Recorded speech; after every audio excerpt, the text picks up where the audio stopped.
What does a cabbage moth have to do with you? Especially if you're not a gardener or a farmer or a cabbage plant. Well, everywhere in nature that you look closely or look widely, that you zoom your perspective from where it currently is more in depth to be more observant, you will find things that surprise and delight you. You will find wonder and awe. Every moment that you spend interacting with the natural world with open, observant, noticing eyes, you will start to pick up on things. And the ripple effect afterwards is you make new connections. You have new feelings. You can start to feel more open-minded and optimistic about what's in front of you because you've just been walking through whatever natural place you were in where things are working in harmony.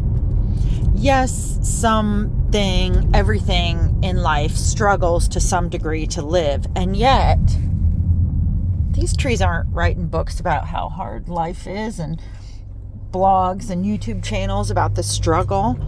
You don't hear these insects complaining about taxes and who got voted the number one insect of the year. And it's not just that they don't do the same things that we do, but their interaction of life is this in the moment immersed experience. And of course, you can't be in the moment all of the time.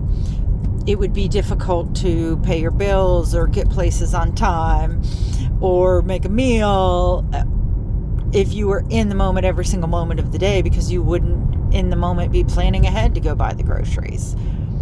So you don't have to aspire to be in the moment every day. And yet you can aspire to every day go immerse yourself in the natural world somewhere so that you have that expansive experience that takes you outside of your narrow, hyper-focused view that happens for most all of us, and that broadens your perspective literally and figuratively by engaging with the natural world.